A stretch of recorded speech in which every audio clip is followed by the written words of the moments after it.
Let's get Instagram on as well. Hello, hello, hi, Geekpreneur. What's going on? Welcome, welcome. I'll call it Sunday. Happy Sunday in hopes that you squeezed more out of your day than the day squeezed out of you. I am Sean Azimi with SidekickSean.com, and I help folks create a side income using social media. Not only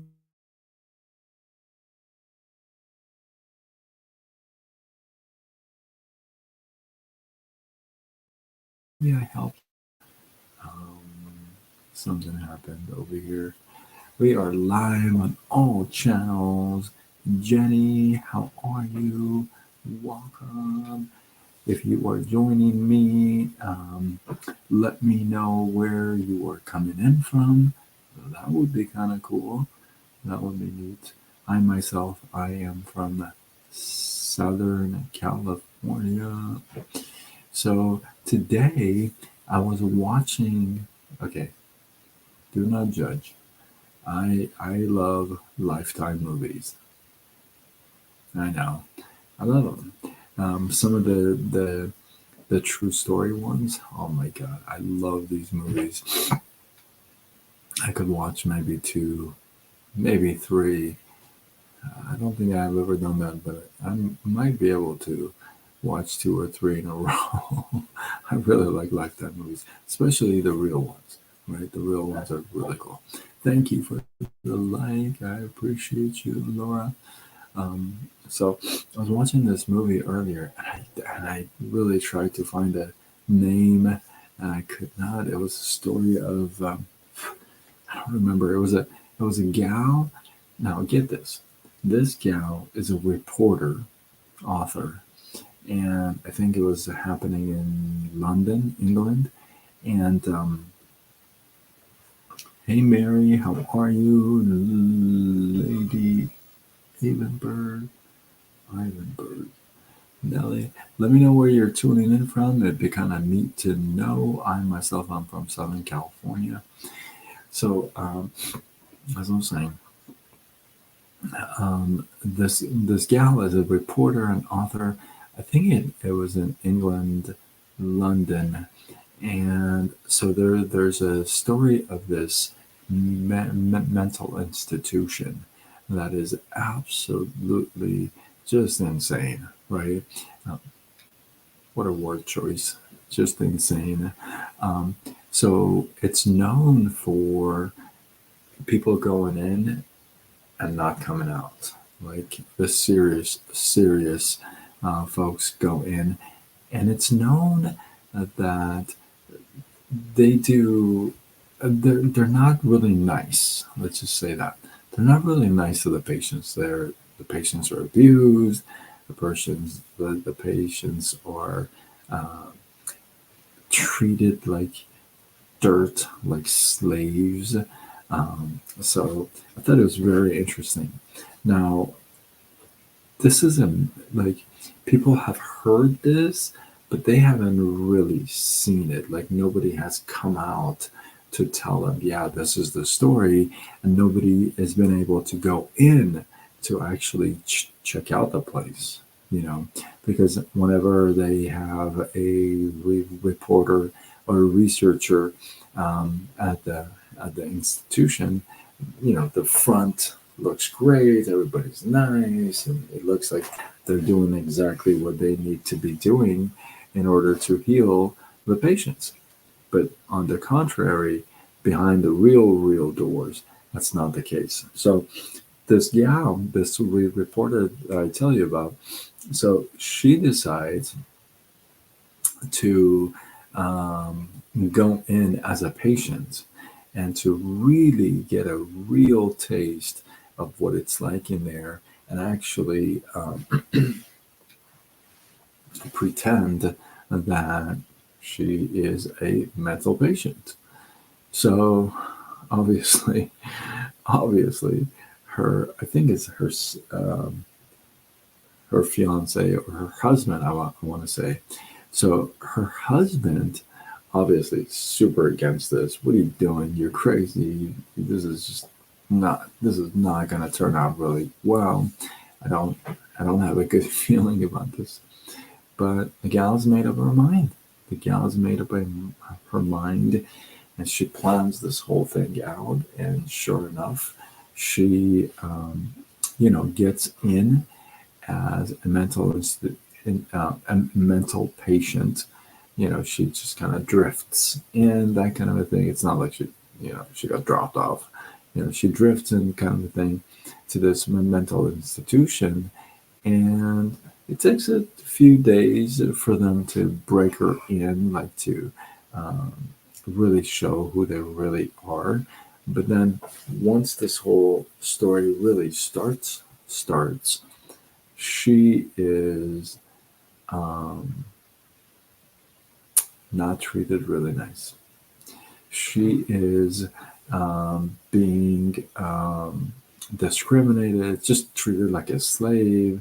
No shower, no food, no shoes. I mean, just really, really, just crazy experience, right?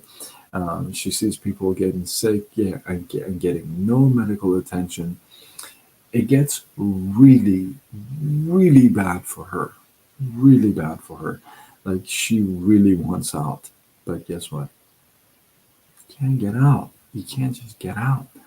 In fact, there was somebody else, one of the, no, it was her fiance or her husband. He decides he hasn't heard anything from her for months, and he comes into the institution, inquires about her, and everyone denies that girl isn't even in the institution. They deny that she's there. So what are you talking about? She's not right here. We don't even know what you're talking about.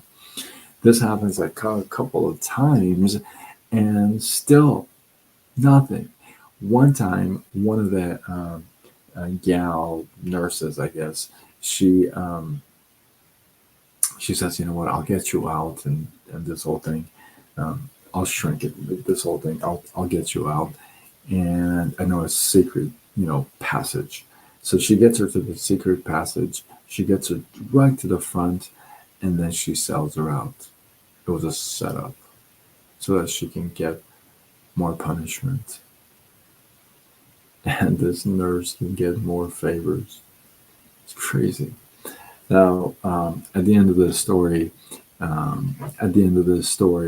um, spoiler alert if you haven't seen it. At the end of the story, she gets out by the help of her husband. Comes into the rescue, and just a bunch of people, and know there's something going on, and she and then she writes about this whole experience, how insane it was, right? They actually break down into the institution, and they get everyone free, everybody gets arrested. It just becomes a mess, right? Well, the reason why I tell you about this story is, um, this gal decided on her own to actually put herself in a situation of most extreme uncomfortable, to be able not only to understand what's going on in there, but to save other people's lives. Isn't that crazy? Somebody would actually put themselves in a situation where 99.9999% of the time there's no way out, and it's only because she wants to understand what's going on and help out other people. Voting for Trump, brother man. I ain't afraid. Let's go. If you really gotta know. So I think it's just amazing. It's just mind blowing that some people are willing to take on that much um, risk, that much pain, that much responsibility for others and really come in and just put themselves in a situation where they could get killed, they could get really hurt bad, and yet they do it because they want to understand the situation and they want to help other people.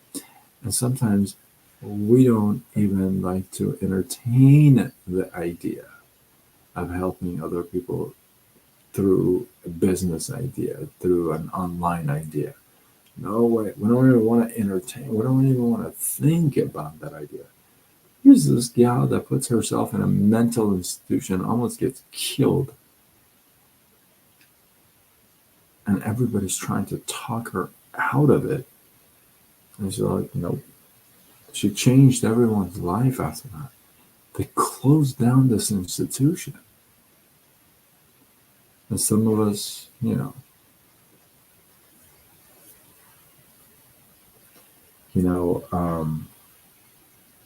some people take insane, massive risks. And then the ones that don't take the risk sit on the sideline and brag about the fact that, oh, I heard this story about this person, and they tell the story,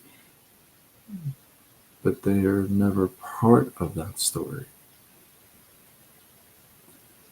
Don't be somebody who sits on the sidelines. Be somebody who takes chances, risks, calculated ones. Don't put yourself in danger. But looking at a side business online, you'd be all right. You'd be okay. You're gonna live. You're gonna be just fine. So um, I think it's incredible that there's people just are willing to go to this extreme because of what they believe in. I just love that. So hopefully you guys got some love, some inspiration, some value from this. I appreciate you. Drop your thoughts, your comments, your feedback below. Let this feed grow. If you feel like this is worthy of sharing, do what you got to do. Spread the love. Tag a couple people. Let's go. And I am Sean Zimi with SideGigSean.com, and I help folks create a side income using social media. Why not? Signing off until tomorrow when we do it all over again. Much love.